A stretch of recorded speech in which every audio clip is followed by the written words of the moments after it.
आप सुन रहे हैं वैशाली की नगरवधु। अध्याय कुलपुत्र यश। कुलपुत्र यश वाराणसी के नगर सेठी का एकमात्र पुत्र था। वह सुंदर युवक, भावुक और कोमल हृदय था। उसके 3 प्रसाद थे, एक हेमंत का, दूसरा ग्रीष्म का, तीसरा वर्षा का। और जिस समय की बात हम कर रहे हैं वह वर्षाकालिक प्रसाद में अपुरुषों से सेवित सुख लूट रहा था। श्रमण गौतम मृगदाव में आए हैं, ये उसने सुना। ये श्रमण गौतम राज संपदा और शाक्यों की प्रख्यात वंश परंपरा त्याग कर सुंदर पत्नी, नवजात पुत्र, संपन्न वैभव, वाहन और अनुचरों का आश्रय त्याग कर वाराणसी में पांव पैदल, हाथ में भिक्षा पात्र लिए, सद्र हस्तों के द्वार पर नीची दृष्टि किए मौन भाव से भिक्षा मांगता फिरता है। उसने काशी के विशुद्ध विद्वान पंचजनों को उपसंपदा दी है। ये गौतम किस संपदा से अपियापित है, ये श्रमण किस अमृत से तृप्त है, ये श्रमण किस निधि से ओतप्रोत है। उस दिन यश बड़ी देर तक बैठा यही सोचता रहा। अंधेरी रात थी, रिमझिम वर्षा हो रही थी, ठंडी हवा बह रही थी। यश का वर्षा प्रसाद गंध दीपों के मंद आलोक से आलोकित और गंध द्रव्यों से सुरभित हो रहा था। रात गहन होती गई और यश और भी गहन मुद्रा से उसी श्रमण गौतम के विषय में सोचने लगा। प्रासाद में मृदुल वाद्यों की झंकार पूरी थी। नुपुर और किंकिणी की ठमकियां आ रही थी। दासियों ने आकर निवेदन किया, ये कुलपुत्र के शयन का समय है, ये अवमर्दक पीठ मर्दिका उपस्थित है, ये चरण दासियां हैं, कुलपुत्र विश्राम करे, शय्यारूढ़ हो, हम चरण सेवा करें, आज्ञा हो, नृत्य वाद्य हो। वाराणसी की श्रेष्ठ सुंदरी वैश्या कादम्बरी नृत्य के लिए प्रतीक्षा कर रही हैं। यश ने थकित भाव से कहा, अभी ठहरो शुभे, मुझे कुछ सोचने दो। यही तो मैं नित्य देखता भोगता रहा हूं, सुंदरियों के नृत्य, रूपसी का रूप, कोकिल कंठी का कलगान, तंत्री की स्वर लहरी। नहीं नहीं, अब मुझे इनसे तृप्ति नहीं होती। कौन है वह श्रमण, वह किस संपदा से संपन्न है? यही तो सब कुछ, इससे भी अधिक, बहुत अधिक वह त्याग चुका, इनसे विरत हो चुका। फिर भी वह चिंता रहित है, उद्वेग रहित है, विकार रहित है। वह पांव प्यादा चलकर प्रत्येक गृहस्थ से भिक्षा लेता है और चला जाता है, पृथ्वी में दृष्टि दिए शांत तृप्त मौन। नहीं नहीं, अभी नहीं, नृत्य रहने दो। पीठ मर्दिका और अवमर्दक से कह दो वे शयन करें और तुम भी शुभे शयन करो। अभी मुझे कुछ सोचने दो, कुछ समझने दो। वह श्रमण, वह शाक्य पुत्र। दासियां चली गईं, रात गंभीर होती गई, नुपुर ध्वनि बंद हुई, प्रासाद में शांति छा गई। सुगंधित दीप जल रहे थे, स्निग्ध प्रकाश फैल रहा था। आकाश में काले अंधेरे बादल घूम रहे थे, नन्ही नन्ही फुहार गिर रही थी। तभी यश की विचारधारा टूटी। वह धीरे धीरे शयन कक्ष में गया, देखा अपना परिचित, दासियां और सखियां इधर उधर पड़ी सो रही थी। किसी के बगल में वीणा थी, किसी के गले में मृदंग, किसी के बाल बिखर कर फैल गए थे, किसी के मुंह से लार निकल रही थी। कोई मुंह फैलाए, कोई मुख को विकराल के बेसुध पड़ी थी।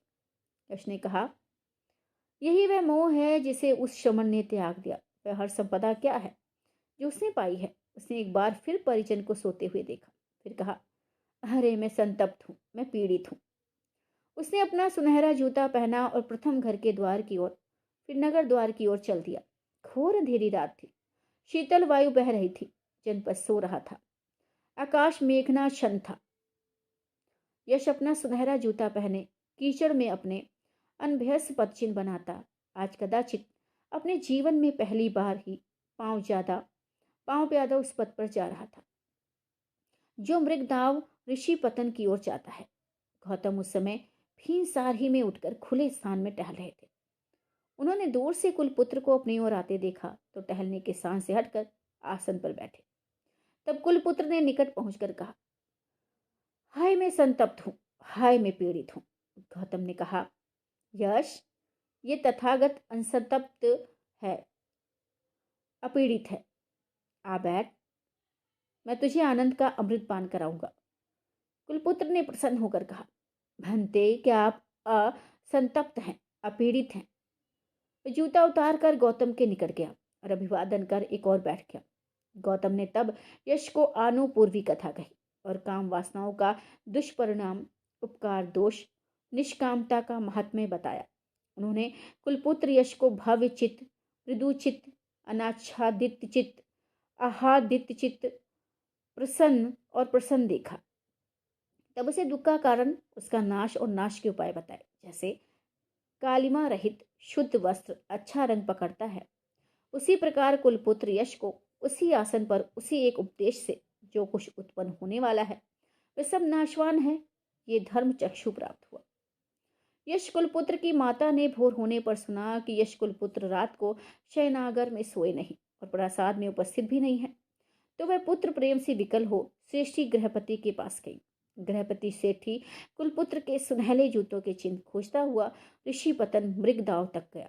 वहां श्रवण गौतम को आसीन देकर कहा, भंते क्या आपने कुलपुत्र यश को देखा है? तो गौतम ने कहा, गृहपति बैठ, तू भी उसे देखेगा। गृहपति ने हर्षोत्फुल्ल हो भगवान गौतम को प्रणाम किया और एक और बैठ गया। भगवान ने आनुपूर्वी कथा कही और गृहपति सेठी को उसी स्थान पर धर्म चक्षु उत्पन्न हुआ।